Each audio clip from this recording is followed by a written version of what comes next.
Children, today we are going to start a new lesson, History Unit 4 about South Indian Kingdom. What are all the empire can rule the ancient period of South India. This is about this lesson. We move on to the lesson. First, about the small introduction of about South Indian Kingdom. Okay.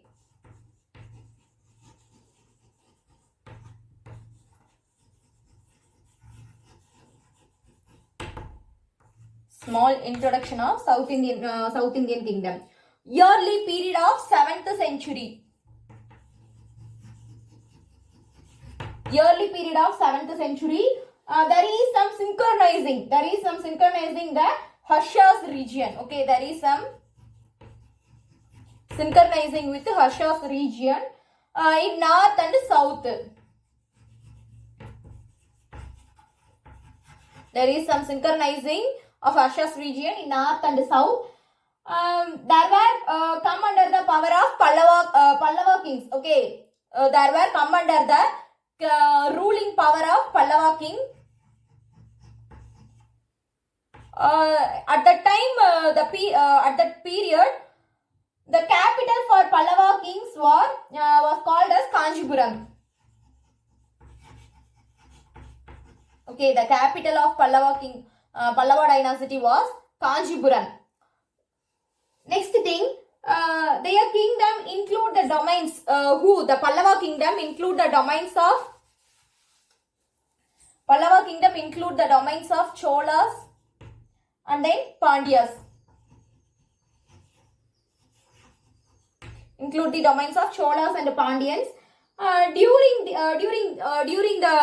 the both Cholas and Pandyas, they ruled the dynasties in their respective river valley regions. They ruled the place of river valley regions. Okay. Then central and eastern Deccan were under the power of Chalukyas. What the place of central and eastern Deccan can under the power of Chalukyas. Okay. Central and eastern Deccan can be under the power of Chalukyas. Here Chalukyas can be pushed away. After some period, Chalukyas can be pushed away by the Rashtrakutas. They can be pushed away by a group of Rashtrakutas.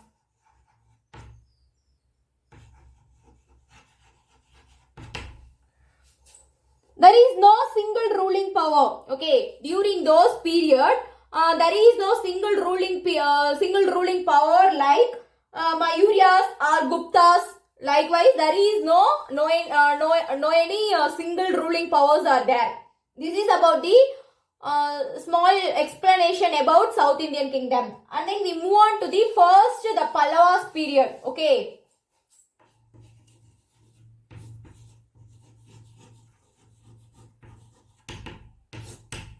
First, we move on to the Pallavas period. They ruled the southeast central areas of India. Okay, the Pallavas ruled the southeast central areas.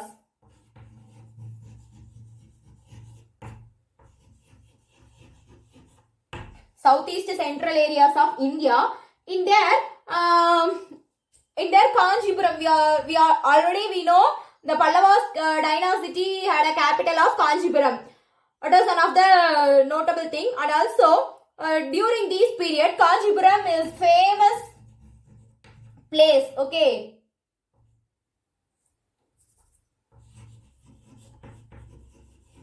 Kanchipuram is famous place for the purpose of economical way. Okay, in the way of economical way. Kanchipuram is a famous place for the economical purpose. And then also Kanchipuram was well versed in overall the world. The place Kanchipuram was well versed about the economical level. in overall the world, mainly for Chinese and Roman merchants, mainly for Chinese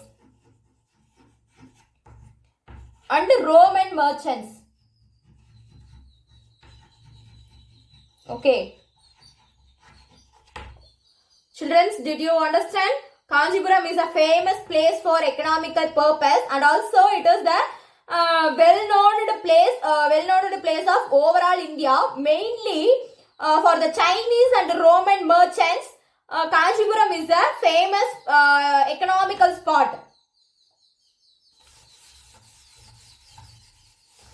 Later, Pallavas extended their ruling power all over the Tamil Nadu. Okay. At last, the Pallava king extended their ruling power in all over the Tamil Nadu during 7th and 8th century.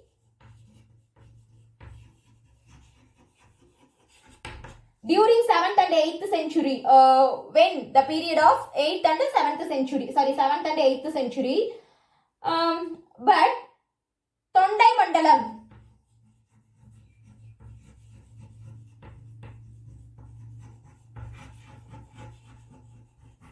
okay, Tondai Mandalam stands the central part of these Pallava kingdom. Okay, the place of Tondai Mandalam stands the central part of the Pallava kingdom. These large political kingdom contains the northern parts of Tamil Nadu and some places around the Andhra district. Okay, the Pallava kingdom, the Pallava political kingdom contains the northern parts of Tamil Nadu and also the nearby places of Andhra district and some sources of Pallava kingdom. What are all the sources they had been created during the Pallava period? Okay, first one, inscriptions. What is meant by inscriptions? Kalvettikal. Inscriptions, famous inscriptions in Pallava kingdom are Mandagapattu cave. First one, Mandagapattu cave.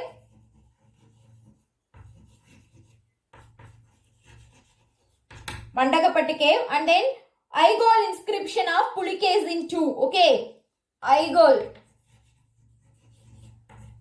inscription of Pulikazhin II. These two are the famous inscription belongs to the Pallava kingdom. And then copper plates. What? Copper plates. Kasakudi plates. Okay, what was the famous one? What? Kasakudi plates. Next one, literature. What are all the literary works and the saints?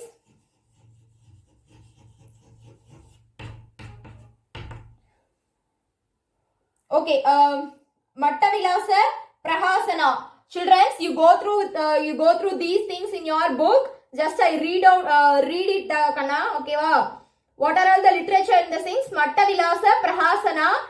Next one, Avanti Sundragada.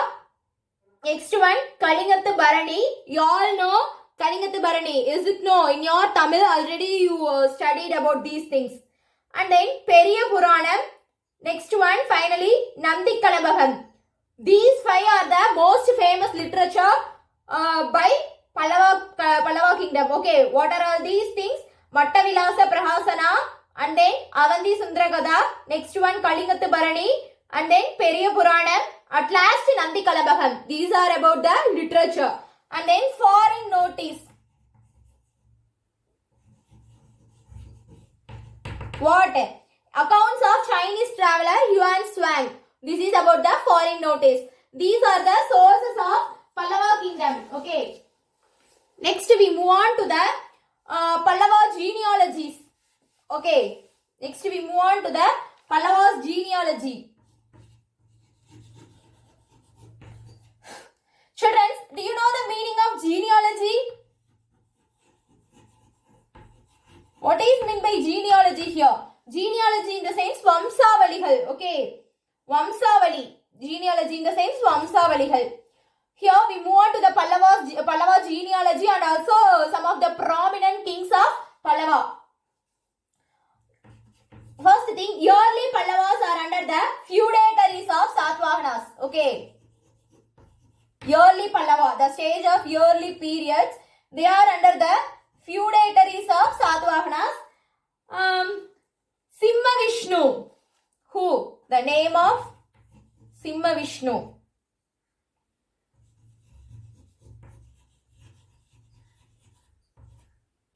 He was the son of Simhavarma II. Okay, he was the son of Simhavarma II.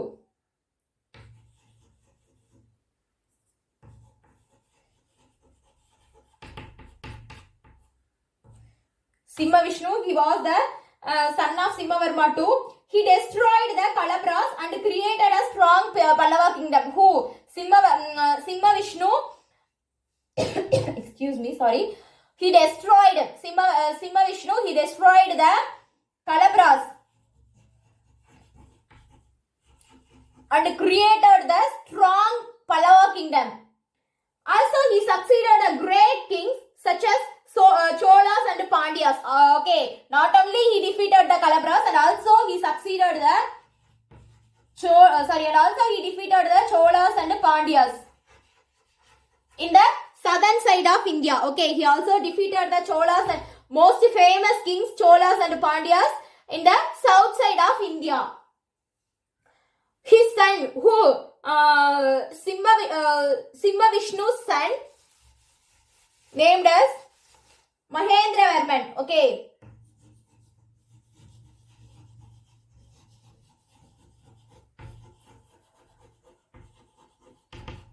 Mahendravarman I. Who? He was the son of Simha Vishnu, the king Simha Vishnu. After the decline of Simha Vishnu, his son Mahendravarman I, he became a ruling power and he was the most great and strong king during the Pallava period. Okay. These two are one of the famous king, and also some other prominent notable rulers were there. Who? First one, Narasimhavarman.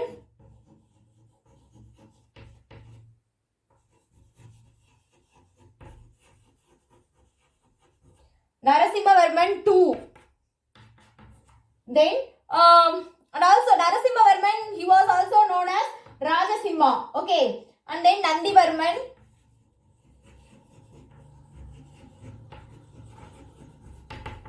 Narasimhavarman II, Nandivarman II. These are the other prominent kings in Pallava kingdom.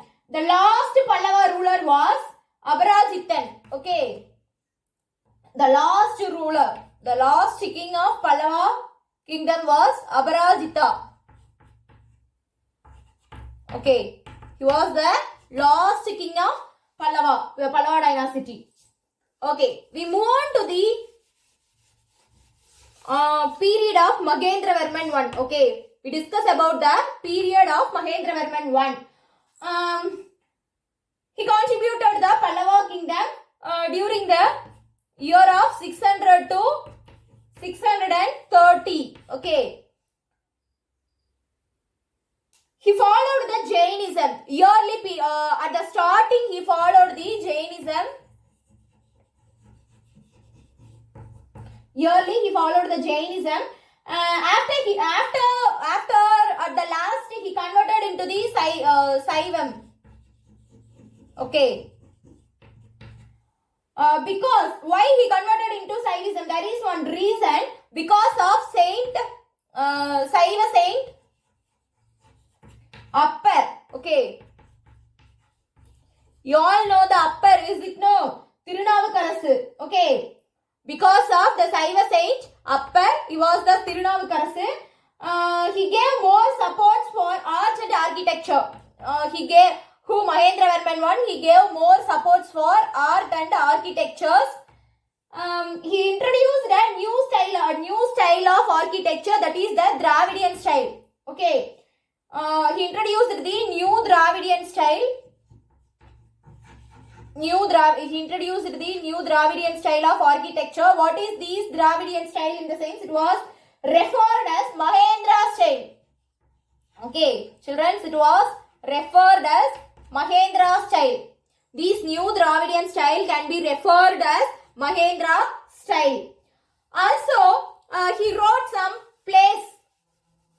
He wrote some works. Okay, what are those things in the sense? One of the famous work is Mattavilasa Prahasana. Already we seen these in the sources. Is it no? Mattavilasa Prahasana. Okay. Okay, children. This is about the drama.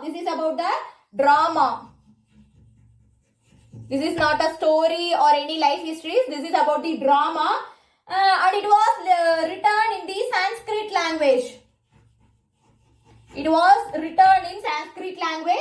And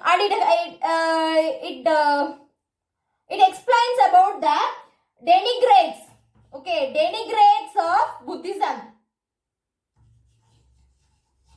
It explains the denigrates of Buddhism. This is about the information about these Mattavilasa Prahasana. Okay, during the Mahendravarma's period, they had a battle with the Western Chalukya kingdom. Okay, they had a battle with the Western Chalukya. Now they had a chance to make a battle with the Western Chalukya kingdom. Who the capital for Western Chalukya is Vadabi. Vadabi is the capital for Chalukya's kingdom. And the king was Pulikeshin II. Okay. He was the king of Chalukya kingdom. And also, during these battle, one of the battle, not all the battle, one of these battle, Pulikeshin II wound the Mahendravarma. Okay, Pulikeshin II wound the Mahendravarma and take over a large part of his territory. Okay, he take over the large part of his Mahendravarman's territory in north side. Then his son, who Mahendravarman I, his son Mahendravarma I son named as Narasimhavarma.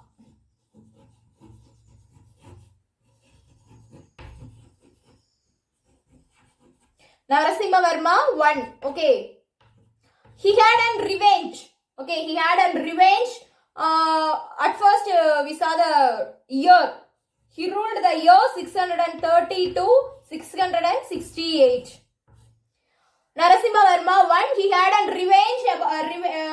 He defeated he made an revenge, and he defeated the place of Vadabi. Okay, he defeated the place Vadabi. It was the capital of Chalukya king. Is it no, children? He defeated the Vadabi, the capital of Chalukyas. He set Vadabi on fire. Okay, because of the revenge, he defeated the Vadabi and he set Vadabi on fire. And also, he killed. And also the Chalukya's king, who Pulikeshin II. Is it no? He was being killed. Who Narasimhavarma I defeated the Vadabi. He set Vadabi on fire and Pulikeshin II were also be killed. Next, this is about the small information of Narasimhavarma I. Next, we move on to the Narasimhavarma II. The period of Narasimhavarma II.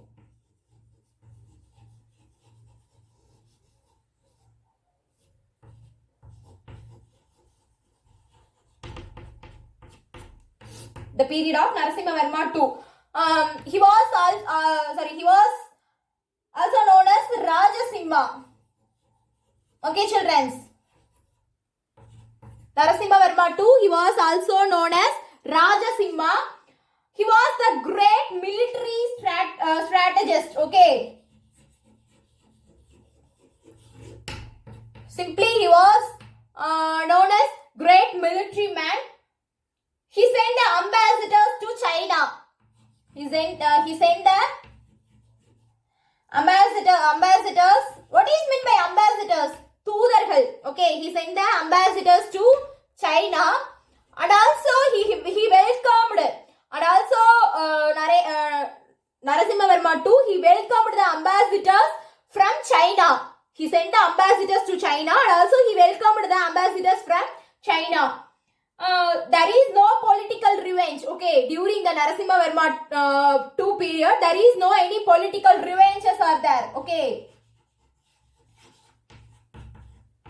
there is no political revenge.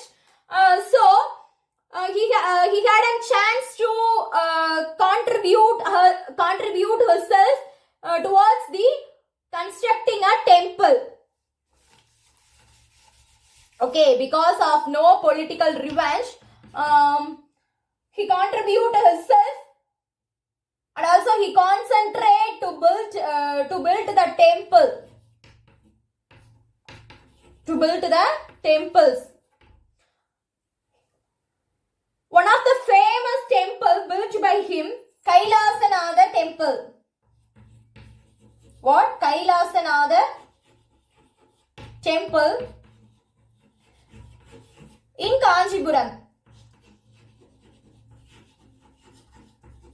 It is the famous temple in Kanchipuram. Is it no, children? Kailasanatha temple. It was built by Narasimhavarma II. This is about the Pallava's genealogy and also the prominent kings of Pallava kingdom.